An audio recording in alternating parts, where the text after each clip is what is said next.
Class 9 का lesson 3 poverty as a challenge कर रहे हैं। तो आज का हमारा टॉपिक है कॉजेज ऑफ पॉवर्टी, मतलब इंडिया में पॉवर्टी के क्या क्या कारण है। तो there were a number of causes for the wide spread poverty in India. India में पॉवर्टी के बहुत सारे कारण हैं। One historical reason is the low level of economic development under the British colonial administration.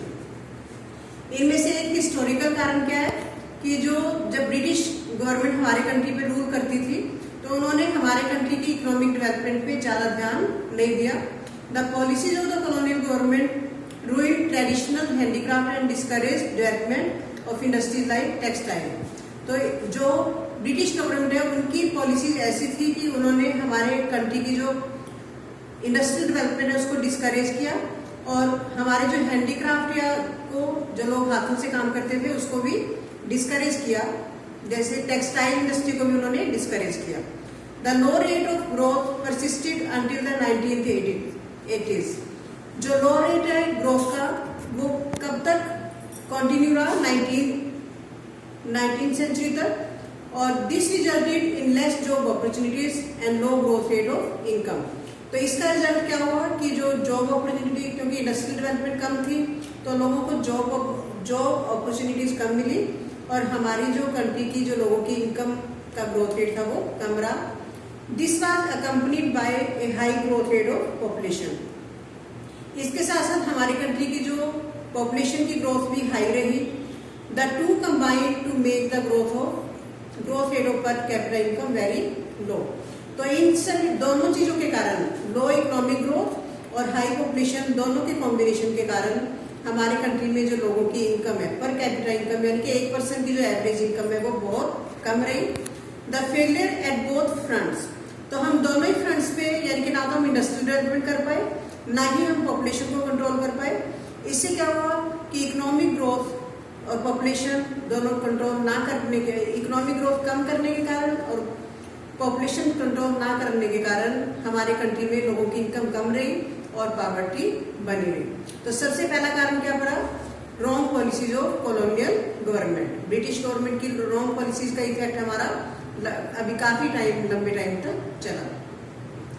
इसके बाद दूसरा कारण क्या है, with the spread of irrigation and the green revolution many job opportunities were created in the agricultural sector.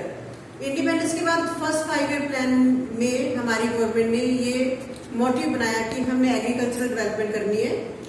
तो जिससे हमारी government ने एग्रीकल्चर की तरफ ध्यान दिया और लोगों को मॉडर्न तरीके से एग्रीकल्चर करने के तरीके बताए।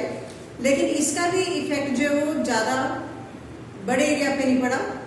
जो गवर्नमेंट ने इरिगेशन फैसिलिटीज दी जिसके कारण ग्रीन रेवोल्यूशन आया, उससे काफी जॉब अपॉर्चुनिटीज क्रिएट हुई। लेकिन जो इसका इफेक्ट था वो लिमिटेड पार्ट में, जैसे पंजाब और हरियाणा में इसका अच्छा इफेक्ट पड़ा। लेकिन इंडिया के बाकी पार्ट्स में अभी भी कई पार्ट्स ऐसे हैं जहाँ पे लोग जो है ट्रेडिशनल तरीके से, पुराने तरीके से एग्रीकल्चर करते हैं और वहाँ पे लोगों का जो इकोनॉमिक स्टेटस है वो लो है और लोगों की इनकम कम है और वहाँ पे पॉवर्टी ज्यादा है, जैसे बिहार में। The industries both in the public and private sector did provide some jobs but these were not enough to absorb all the job seekers. हमारे कंट्री की पॉपुलेशन ज्यादा होने के कारण जो इंडस्ट्रियल डेवलपमेंट है जितनी भी हमारी गवर्नमेंट ने की पब्लिक और प्राइवेट सेक्टर में, उससे सभी लोगों को जो जॉब नहीं मिली। इसके कारण भी जो लोगों को काम ना मिलने के कारण पॉवर्टी रही। These were not enough to absorb all job seekers. Unable to find proper job in cities, many people started working as rickshaw puller, vendors, construction workers, domestic servants, etc. तो लोगों को जॉब ना मिलने के कारण मजबूरी में लोगों ने जो रिक्शा पुलिंग का काम, वेंडर्स का काम, construction workers as a labour काम करना शुरू कर दिया या डोमेस्टिक सर्वेंट्स घरों में काम करना शुरू कर दिया, जिससे उनकी इनकम बहुत कम होती थी और पॉवर्टी बनी रही। With irregular small income, these people could not afford expensive houses. क्योंकि इन सब लोगों की जो इनकम है वो रेगुलर नहीं थी, जिसके कारण से ये एक्सपेंसिव हाउसेज, मतलब महंगे घर खरीदना अफोर्ड नहीं करते थे।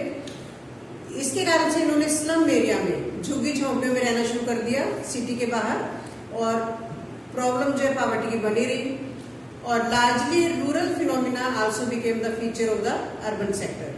तो जो पावर्टी हमारी रूरल एरिया में थी वो अर्बन एरिया में भी वैसी की वैसी बनी रही।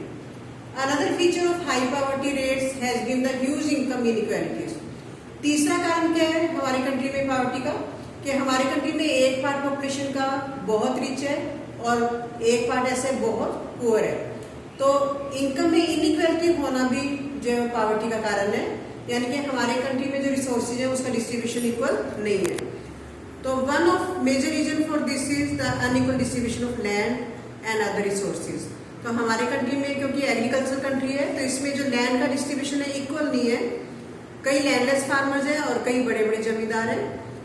तो डिस्पाइट मैनी पॉलिसीज, गवर्नमेंट ने काफी पॉलिसीज बनाई हैं लैंड रिफॉर्म्स करने के लिए, लैंड डिस्ट्रीब्यूट करने के लिए, लेकिन ये जो है मीनिंगफुल मैनर में यानी कि एक्चुअल में ये इम्प्लीमेंट प्रॉपरली नहीं हो पाए, जिसके कारण से जो लैंडलेस लेबरर्स हैं वो पावर्टी में का शिकार बने रहे। Major policies initiatives like land reform which aimed as redistribution of asset in rural areas have not been implemented properly. तो जो भी लैंड रिफॉर्म्स यानी कि लैंड का जो डिस्ट्रीब्यूशन किया गया इक्वल, उसका क्योंकि वो प्रॉपरली इम्प्लीमेंट नहीं हुई, जिसके कारण से जो रूरल एरियाज में पावर्टी बनी रही।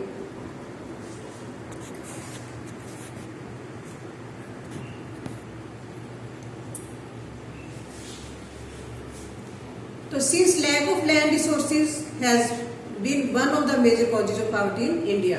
तो इस तरह से जिन लोगों के पास अपनी जमीनें नहीं है, लैंडलेस फार्मर्स हैं, तो ये एक बहुत बड़ा कारण है कि रूरल एरियाज में पावर्टी जो है वो बनी हुई है। तो proper implementation of policy could have improve the life of million of rural people. तो अगर गवर्नमेंट ने जो लैंड रीडिस्ट्रीब्यूशन की जो पॉलिसीज बनाई है, अगर वो प्रॉपरली इम्प्लीमेंट हो जाए तो रूरल एरिया में जो मिलियन पीपल उनकी जो लाइफस्टाइल है वो अच्छी हो सकती है और उनकी पावर्टी दूर हो सकती है। इसके अलावा many other social cultural and economic factors, और भी बहुत सारे सोशल और कल्चरल और इकोनॉमिक फैक्टर्स हैं जिनके कारण से पावर्टी इंडिया में। In order to fulfil social obligations and observe religious ceremonies, people in India including the very poor spend a lot of money. India में जो है लोग सोशल ऑब्लिगेशंस के लिए, जैसे किसी बच्चे का बर्थ होता है फैमिली में या किसी की डेथ हो जाती है या मैरिजेस पे, जो गरीब लोग भी अपनी हैसियत से ज़्यादा खर्च कर देते हैं, बहुत सारा पैसा खर्च कर देते हैं। तो small farmers need money to buy agricultural inputs like seeds, fertilisers, pesticides etcetera. तो छोटे फार्मर्स को जो लोन लेना पड़ता है सीड्स, फर्टिलाइजर, पेस्टिसाइड खरीदने के लिए, तो इन सभी के कारण यानी कि जो अपनी हैसियत से ज़्यादा खर्चा करने के कारण और जो स्मॉल फार्मर्स के पास पैसा ना होने के कारण जो पावर्टी है वो इंडिया में एग्जिस्ट करती है। Since poor people hardly have any saving they borrow, क्योंकि गरीब लोगों के पास अपनी सेविंग नहीं होती इसलिए उनको उधार लेना पड़ता है। Unable to repay because of poverty they become victims of indebtedness. तो क्योंकि वो अपना लोन जो है रीपे नहीं कर पाते, इस कारण से वो कर्ज में डूबे रह जाते हैं सारी उम्र। So the high level of indebtedness in both the cause is both the cause and effect of poverty. तो इसलिए जो रूरल एरिया में जो लैंडलेस फार्मर्स हैं या स्मॉल फार्मर्स हैं वो डेप्टनेस के कारण यानी कि कर्जे के कारण भी जो है वो सारी उम्र पावर्टी का शिकार रहते हैं। तो इस टॉपिक में हमने कॉजेज ऑफ पावर्टी पढ़ा, ठीक है। तो ये आपने इसके नोट्स बनाने हैं, क्वेश्चन इसका लिखने की what are the causes of poverty. आज के लिए हम इतना पढ़ेंगे, थैंक यू।